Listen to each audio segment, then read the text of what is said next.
Continuing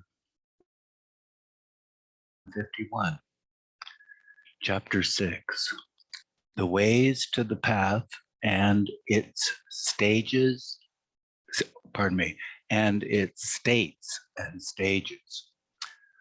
Truly happy people are rare in spite of the smiles, which are usually the brave front for varying degrees of internal misery.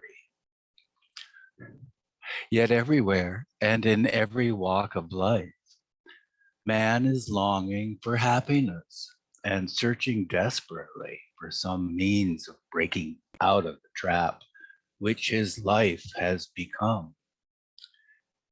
It is not his fault if he assumes that the solution to his deep dissatisfaction lies in a sensual life, or in achievement in business, or the social world, or in a life of exciting experiences.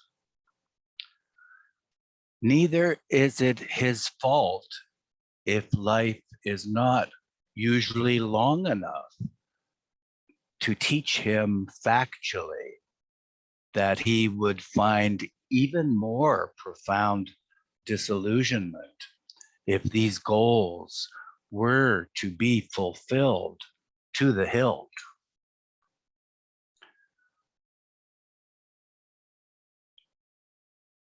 If he would suspect that his ideas of achieving a successful and happy life were wrong, and that he must try some new way of living, then the stalemate might be broken. A new line in the divine picture is sketched only when some individual takes life forcefully in his hands, breaks up the old patterns, and insists on creating something new by his own inner vision. Progress in the inner life of the individual is accomplished by such a breaking with the old and venturing forth into new ways. True happiness can come only to one who will find the courage to strike free of the attachments which he has formed throughout a sterile lifetime. If he will not do this, then he is shackled endlessly to the treadmill of oppressive action, in which happiness is so transient that it has almost disappeared the moment it is experienced.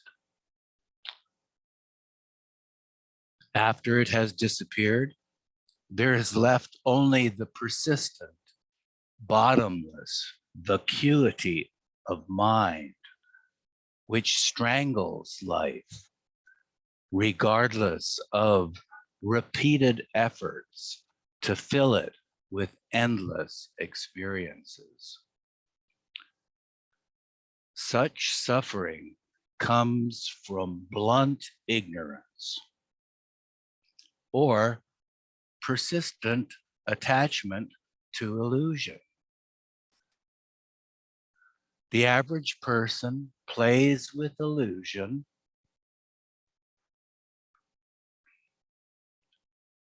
as children play with toys. It is not easy for little children to give up their toys, and it is equally difficult for adults to relinquish the mental and emotional toys to which they have become habituated. The mind of the individual is very old, and through the ages, It has become deeply engrossed in playing with illusion. It has become addicted to this self-created spectacle. And it has had no thought other than to go on watching with fascination through cycles and cycles of creation. During this period of rebirth in cosmic illusion, the individualized soul becomes identified with the physical body due to the limitations imposed upon consciousness by the impressions, sanskaras.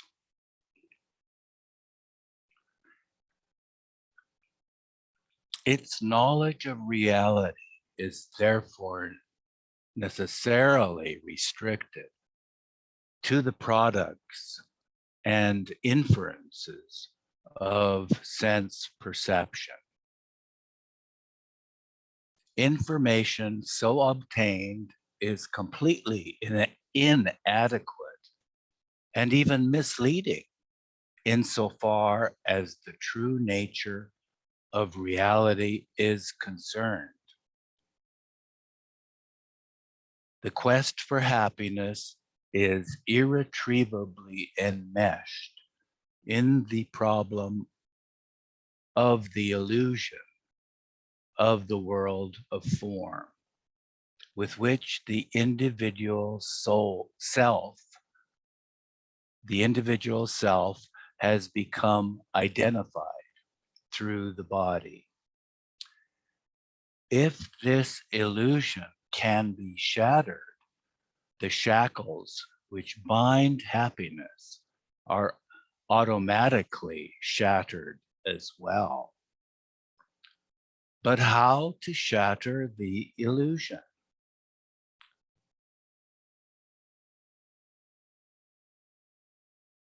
An individual who mistakenly believes he is a coward may live a lifetime of misery during which all his actions are shaped by this incorrect belief.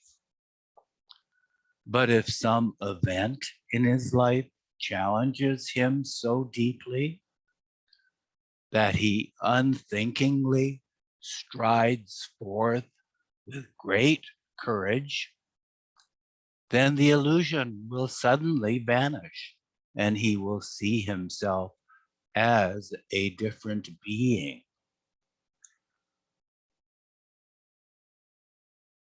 Often it takes a real crisis to bring out a sure knowledge of the real inner self.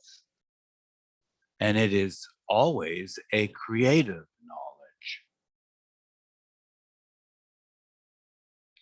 Even as the individual can be wrong in his convictions regarding his own nature, so he is often quite wrong about the nature of the world around him.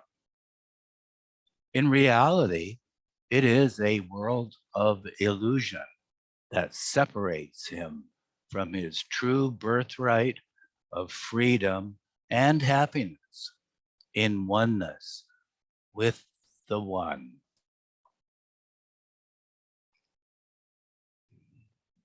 Actually, no individual is entirely devoid of some real happiness in some form. For God is an endless and fathomless ocean of bliss. Pardon.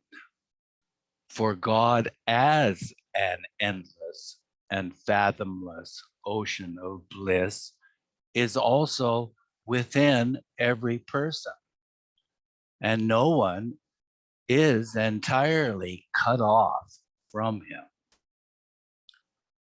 Pleasure sought in illusion inevitably results in endless perpetuation of that very same false life of the ego, which leaves the individual exposed to intense suffering. Rosalie Margaret, could you continue? I feel like laughing somehow after that. So somber. Oh, okay, good idea.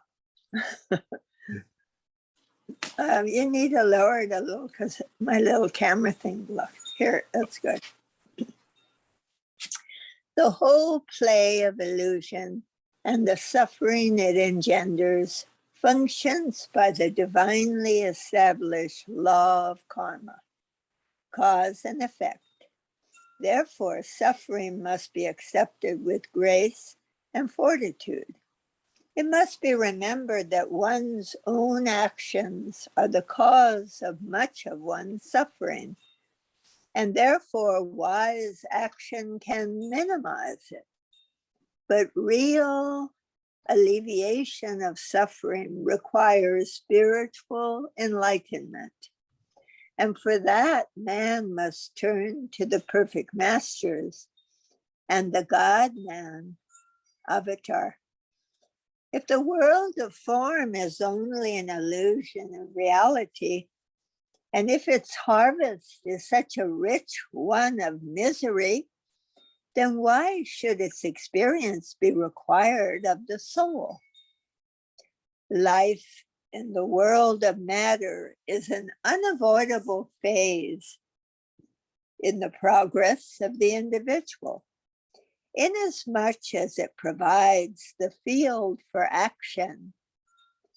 Action is the expression and therefore the focusing of the mental and emotional impressions, sanskaras, which impel the individual.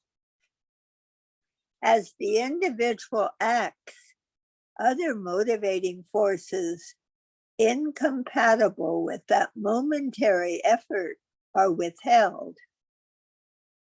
I'm reading that sentence again. As the individual acts, other motivating forces incompatible with that momentary effort are withheld.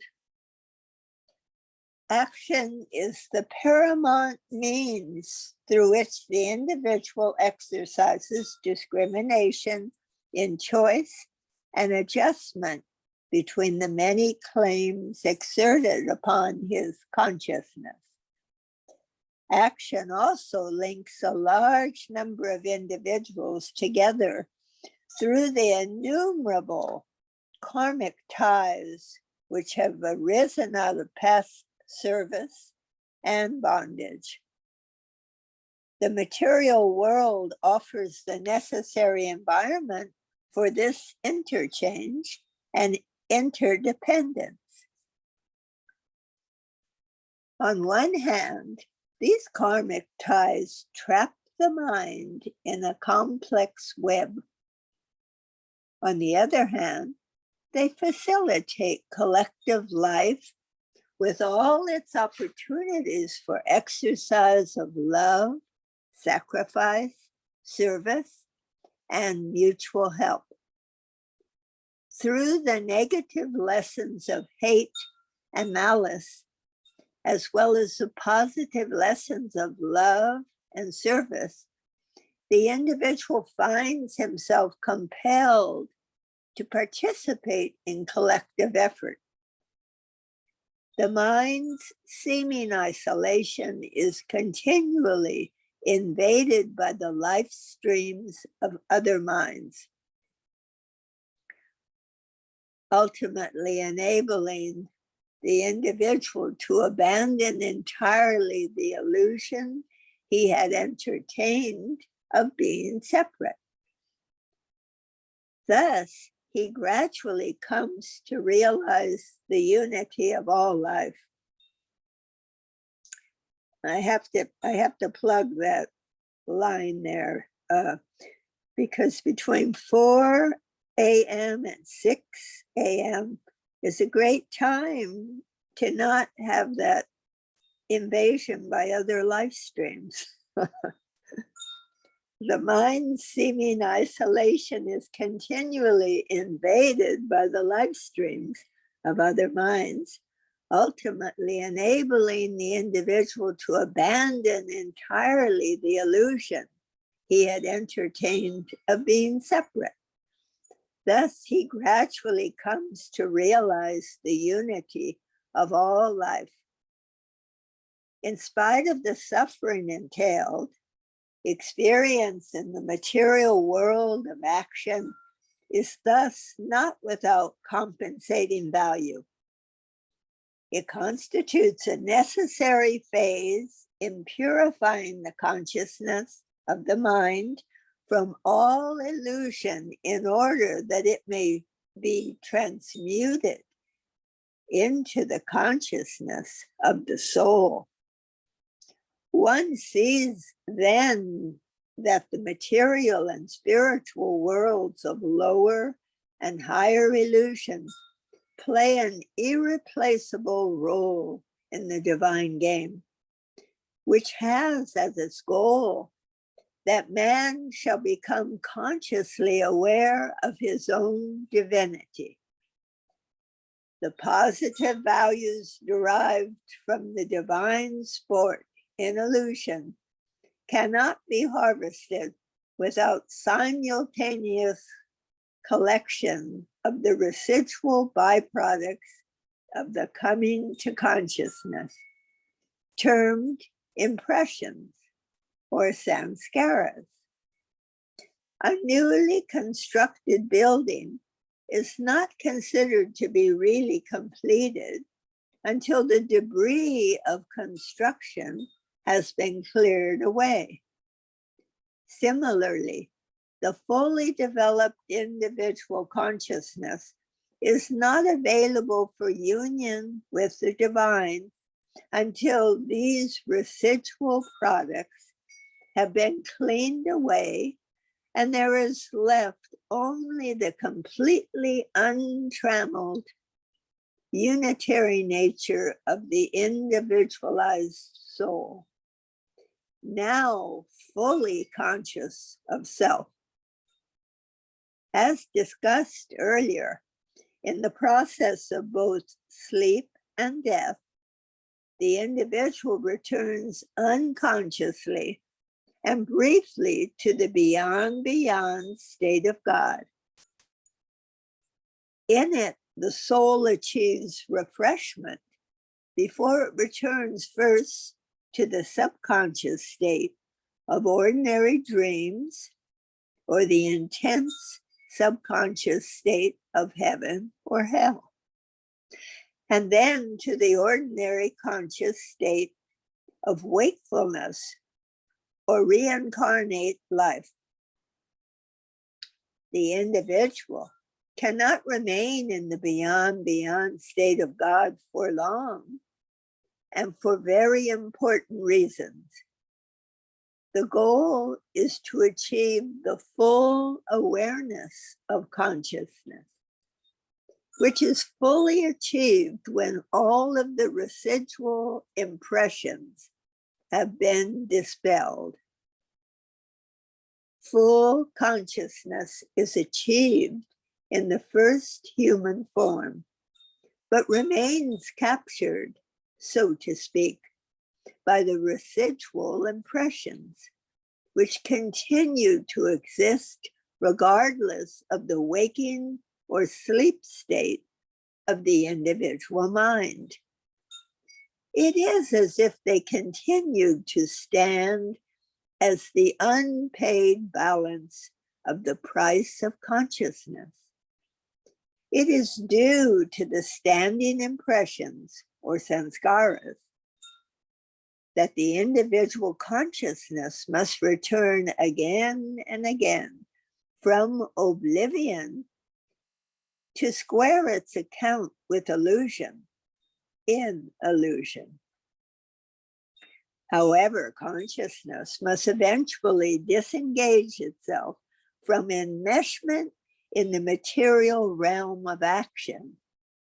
For in the long run, all activities of the worldly man are like the movements of someone on the surface of the ocean.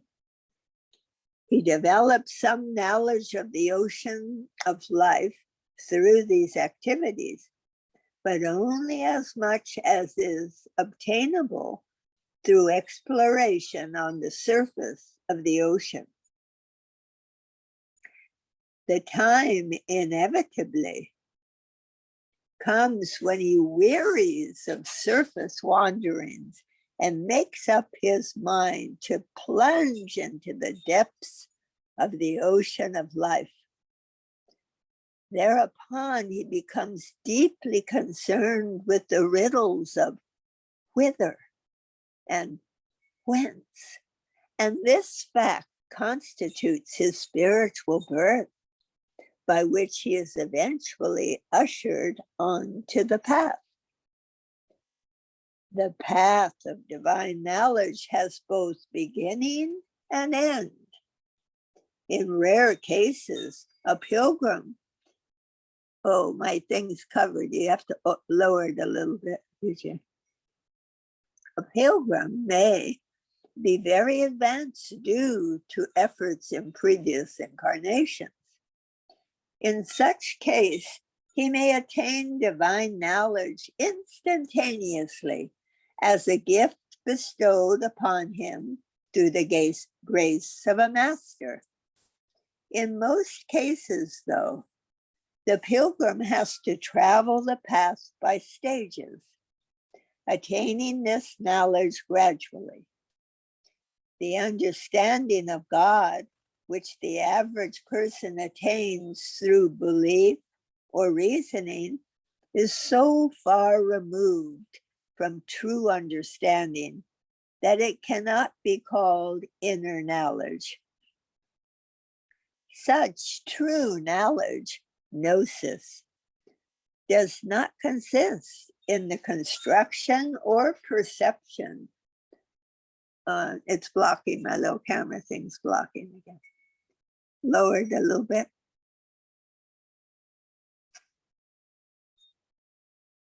Up. A little bit more. In rare cases, a pilgrim may be very advanced due to efforts in previous incarnations. In such case, he may attain divine knowledge instantaneously as a gift bestowed upon him through the grace of a master. In most cases, though, the pilgrim has to travel the path by stages, attaining this knowledge gradually. The understanding of God, which the average person attains through belief or reasoning, is so far removed from true understanding that it cannot be called inner knowledge. Such true knowledge, gnosis, does not consist in the construction or perception of an ideology. It is the product of ripening experience that attains increasing degrees of clarity. It consists in man's consciousness becoming more real and participating increasingly in the truth, until there is nothing more to become and nothing more to assimilate. The devotional rituals followed in religions do not lead the seeker to the true inner journey, for in greater part they are mechanical observances barren of the redeeming experience of divine love. Nevertheless, regardless of how rudimentary these types of belief and devotional observances may be, they do contain in latent form the future inner knowledge. Thank you, Rosalie Margaret. Marion, please. Let me just Thank you. scroll. Thank you both. As the aspirant? Yes. As the aspirant struggles through the obscuring fog of mental and emotional tension, his consciousness becomes more one-pointed, forming a spearhead that eventually pierces through the curtain to the inner path of divine knowledge. Even the early glimpses of this knowledge, which the pilgrim gets, are of great advance over understanding that rests solely upon faith or reason. As the aspirant advances towards the path, he undergoes a significant change of direction that might be compared to a somersault. He is now more concerned with the inner realities of life than with their outward expression. As the emphasis shifts from the external to the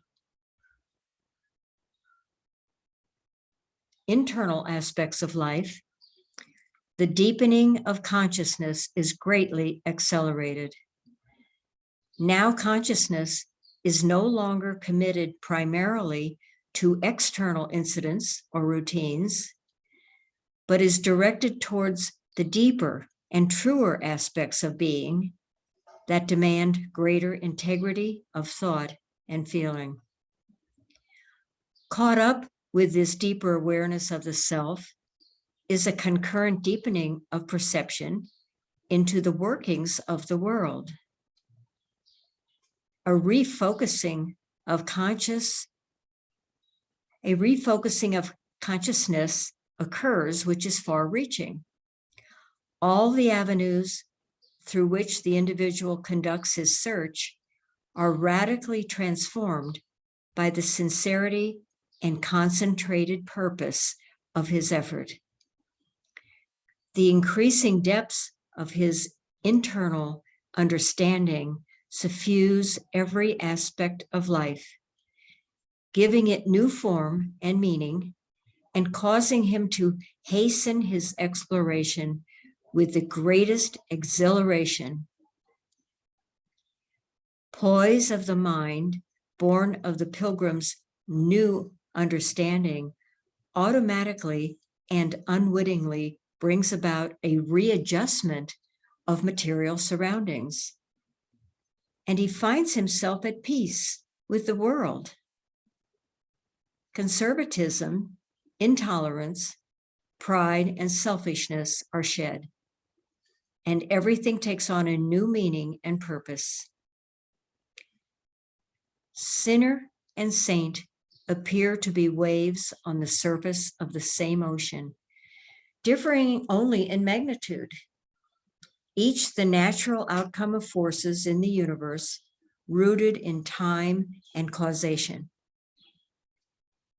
The saint is seen to have no pride of position, and the sinner no stigma of eternal degradation. Nobody is utterly lost, and nobody need despair. The internalizing, which is the real basis of entering upon the path, should not be confused with the purely intellectual discovery that there can be an inner life. Nor should the gradual and natural shift from participation in external events to a focusing on inner development be confused with the limited intellectual detachment some persons achieve. Since such detachment is only intellectual, it brings freedom only in the realm of limited intellect and is usually characterized by a sort of dryness of being. The intellectually detached often try to shape the present in the light of knowledge of history, as well as through their insight into the possibilities of the unborn future. At best, such a purely intellectual perspective inevitably remains partial, sketchy, incomplete, and in a sense, even erroneous. Further, the intellectually detached are almost never in vital communication with the elements which so largely shape the course of the present. Therefore, their beliefs, even if transformed into effort, rarely produced marked results. The limited intellect is not competent to grasp qualities which are beginningless and endless. Intellectual perspective is workable and even indispensable for planned action. Yet, in the absence of illuminating wisdom of heart and clear intuition of spirit, intellectual perspective gives only relative truth, bearing the ineradicable stamp of uncertainty.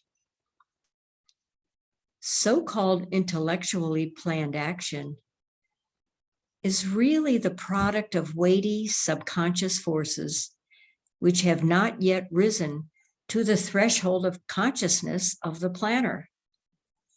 Thus, planning often leads to many results entirely unanticipated in the so-called planning. In other words, planning turns out to be planning mostly in name only, containing only sufficient conscious participation by the planners to satisfy their need to feel that they have a real share in the whole game. Intellectual perspective, intellectual planning, and intellectual detachment should therefore be carefully separated from the robust exploration of the inner self and the internalizing of the facts of existence that characterize the individual who has set foot on the path. Although the unfurling realization of divine knowledge is often figuratively described as traversing the path, this analogy should not be taken too literally. There is no ready-made road in the spiritual realm. Spiritual progress is not a matter of moving along a line already laid down and unalterably defined. Rather, it is a creative process of spiritual involution of consciousness. And this process is better described as a spiritual journey than as the traversing of a path. The journey is comparable, in fact, to a flight through the air, and not to a journey upon the earth, because it is truly a pathless journey. It is a dynamic movement within the consciousness of the aspirant that creates its own path and leaves no trace behind it. The metaphor of the path is helpful to the aspirant in the early stages of his development because it gives him the sense of new phases of consciousness to be experienced. This anticipation is stimulated further by accounts of others who have completed the spiritual journey. This makes the pilgrim's ascent easier than if it depended solely upon his own unguided efforts to visualize the probable path. While trying to understand the path as described by the masters, the aspirant must also make use of his own imaginative faculty, but within the constructive bounds defined in the master's spiritual guidance. Actual spiritual experience is as far removed from uncontrolled imaginative expectation as reality is from chaotic dreams. Though the imagination of the pilgrim is inevitably determined by past experience, it must offer no resistance to the directional suggestions of the master. In fact, increasing surrender to the guidance of the master involves drastic curtailment of deceptive imagination, the roots of which are deeply embedded in the mental and emotional past of the pilgrim. With the gradual transmutation of the aspirant's imaginative faculty into divine consciousness, the veil of ignorance becomes steadily less opaque. In the end, all imagination comes to a standstill and is replaced by the true everlasting realization of God as the sole reality. Thus, the journey, like everything else in duality, is also an imaginative one, but it leads ultimately to final and enduring knowledge unclouded by any kind of imagination or transitory fantasy. As the aspirant progresses on the spiritual path, a fundamental modification in the structure of his sanskaras begins to occur. Whereas before, the expression of one sanskara in the world of form resulted in the inevitable creation of fresh sanskaras, this self-perpetuating process now begins to draw to a close. As the aspirant's assertive lower self begins to be removed, the tension of the existing impressions can be released or expressed without the creation of fresh sanskaras. At first slowly, but with gradually increasing speed, the old sanskaras are spent with less and less attendant creation of fresh sanskaras.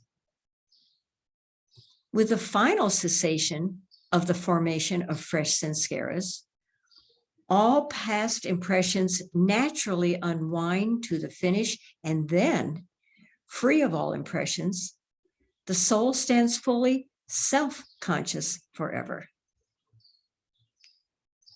The various routes by which the individual may start on the journey are many indeed. Several of the principal ones are referred to as Jnana Marga, or the way of knowledge, Karma Marga, or the way of action, Bhakti Marga, or the way of devotion, and Yoga Marga, or the way of mental and physical discipline. Each of these paths may be regarded as a routine, dutifully followed and unthinkingly executed, or it may be transmuted into a path of living discovery by having become the focal point of the aspirant's entire being. Jnana Marga, or the way of knowledge, may consist in the pursuit of speculative philosophy, either through independent thinking or in the study of existing systems of philosophic thought. Or it may be transformed through concentrating the mind and the entire personality on the truths hitherto mentally grasped. Such deep meditation of spiritual realities is aimed at assimilating their inner meaning and results in lifting them out of the category of intellectual playthings into animating principles, which invade and gradually transmute the innermost core of the aspirant. Karma Marga, or the way of action, may normally consist of a life of service to humanity, a life in which effort is expended to improve the well-being of people through social, political, or physical projects. In such service, the motivating factor is usually a sense of duty, but often it is corrupted by the desire to achieve power, fame, or other personal gain. Regardless, the way of action creates in its wake many joys and many sorrows, much exaltation and much disillusionment. It often creates further bindings for the soul and is frequently fraught with nagging restlessness due to the worker's expectation of specific results. As often as not, it results in enlargement of the ego rather than its deflation. Thank you, Marian. Mahu, please.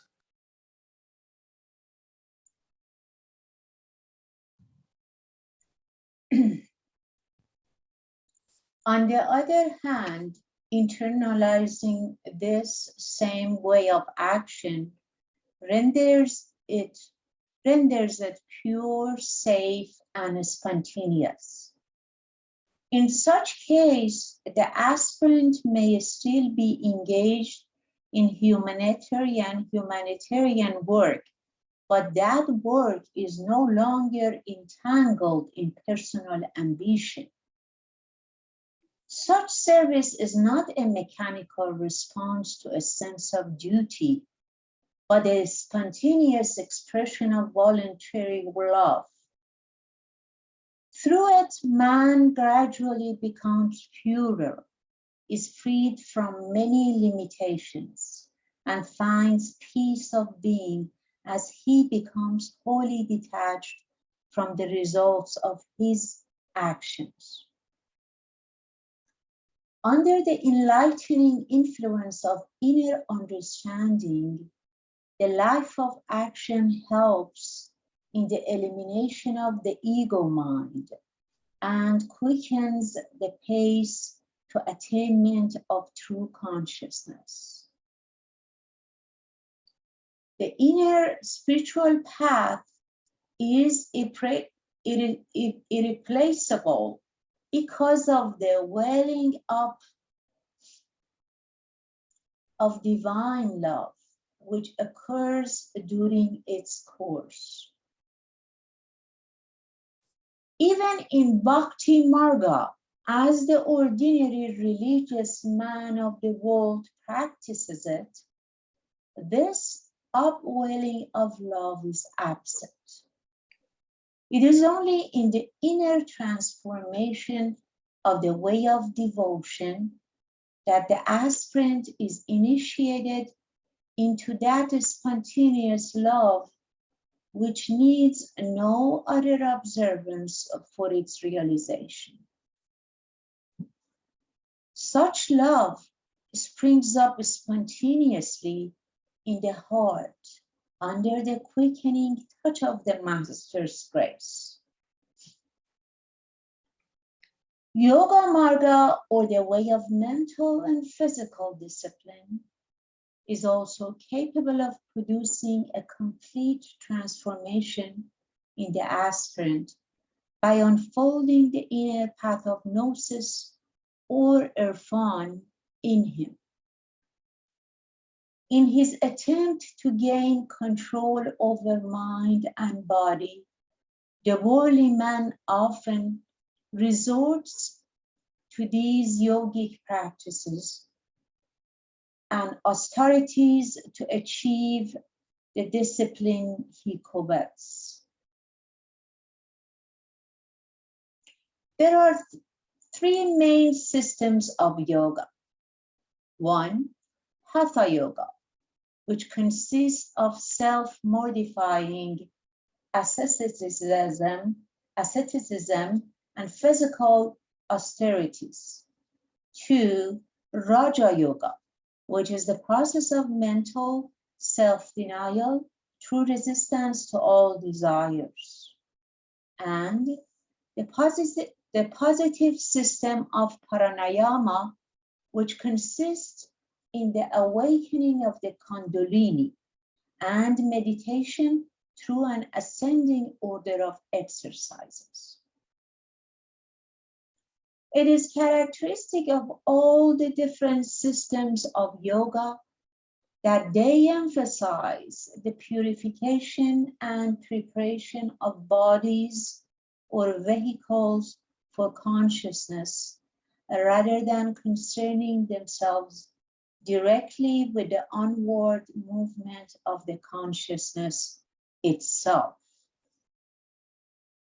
The contribution of yoga is comparable to that of the physician who removes the ailments which have developed in the functioning of the internal organs of the body. Of the different systems of yoga, Hatha yoga is the most superficial. The self-imposed austerities represents in a sense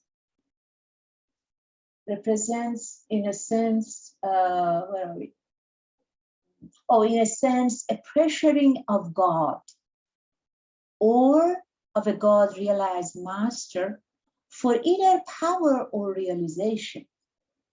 It is a kind of bargaining in which penance is undertaken with an ulterior motive. It can hardly be called self-sacrifice, for the things apparently denied oneself are denied in order that one might have something else. Ultimately, it reduces to intelligent selfishness. Spirituality as love can never be achieved through any type of coercion. If a spiritual attainment should be sought in this manner, the person invites harm upon himself rather than a spiritual benefit, and restriction of power rather than expansion. In brief, he gets exactly the opposite of what he had sought. The yoga of mental self-denial through resistance to all desires, like Raja Yoga, is chiefly negative in its method. It consists in a concentrated attempt to be freed from all good and bad wants, which plague the mind. In following this method, the individual attempts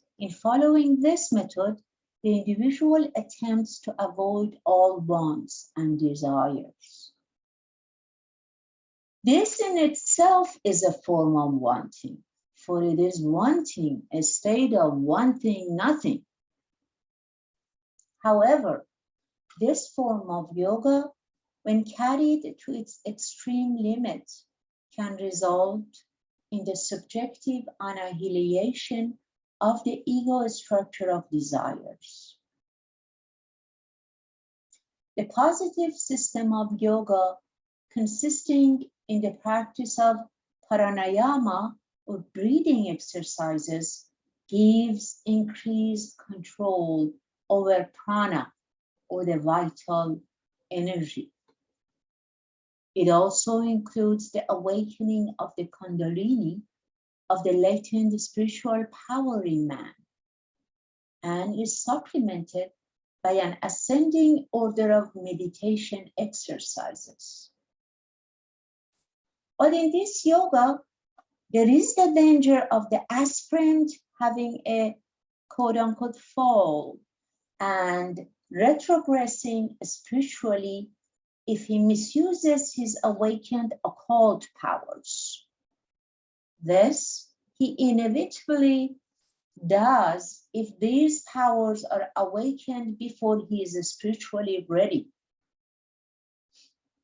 The aspirant is therefore well advised not to take up this positive system of yoga except under the direct supervision of a master. When aroused under the proper guidance of a master, however, the awakened Kundalini can lead the aspirant to the occult Riddhi Siddhi powers of the fourth plane, which is described later. In any case, the highest attainment possible through pranayama, the breath exercise phase of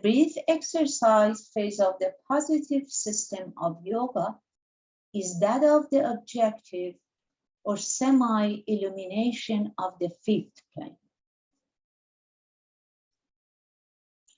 Both the fifth and sixth planes of gnosis are states of illumination, but they may be either subjective or objective, depending upon the manner in which the illumination has been achieved. The positive systems of yoga lead to the objective illumination of the fifth plane, but such objective illumination can only be termed semi-illumination, quote unquote, or in it God is experienced as without, and therefore sight of him is eclipsed or obscure. In contrast, subjective or full illumination is brought about through the inner path of love, which brings about a blending of devotion, knowledge, and action. Such subjective illumination in the fifth and sixth planes has absolutely no element of obscurity, because God is experienced within. In a sense, God is nearer the subjective realm than the objective, although ultimately he is inclusive of both, as well as beyond both. Such are the traditional paths by which the aspirant may launch upon his quest for realization. The particular route by which the worldly man will start his search is determined by his temperament and environment. But when he enters the inner spiritual path, he seeks the truth of consciousness as it is. This quest for the real compels him to transcend the obscurities of the mind and the twistings which arise from temperament and environment. Even as the inner truths unfold, these factors continue to limit his consciousness, but he is now impelled to make a conscious effort to free himself from their entanglements. The first evident in the aspirant of freedom from limitations imposed by the subjective mind is that he begins to understand without prejudice his own nature and environment. To react intelligently to environment is impossible unless its true meaning is understood. For example, a man habitually inclined to react cynically to all that is good in other people inevitably fails to appreciate the latent good in those whom he contacts. Consequently, he not only misses the pleasure of harmonious relationship with them, but is also prevented from utilizing the potential value of such experience for the good of others. Similarly, if a man erects his projects on an incorrect evaluation of environment, the energy which he invests in them may be wasted in spite of his enthusiasm. Correct judgment of environment and people is an important requisite of fruitful and right action. It requires in the aspirant both the capacity to rise above his personal prejudices and, more important, to understand them. Judgment befogged by personal bias renders right action impossible. Again, judgment befogged by personal bias renders right action impossible. To illustrate further, if the individual projects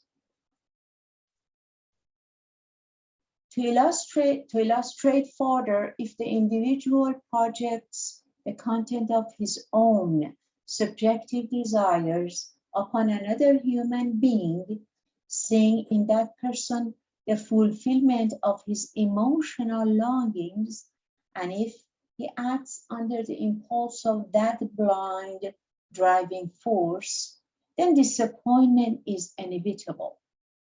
He has only seen in the other what is in himself. There can be no adequate response from the object of one's desire under such emotional compulsion, and therefore no fulfillment. So,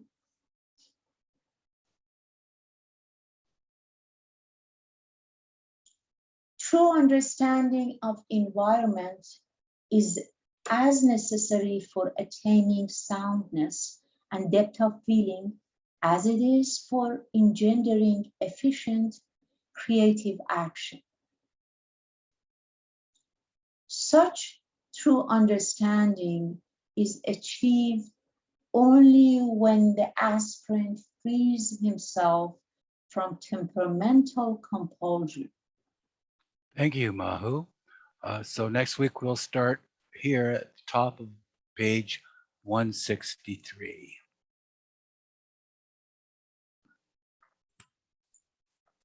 Wow. Wow.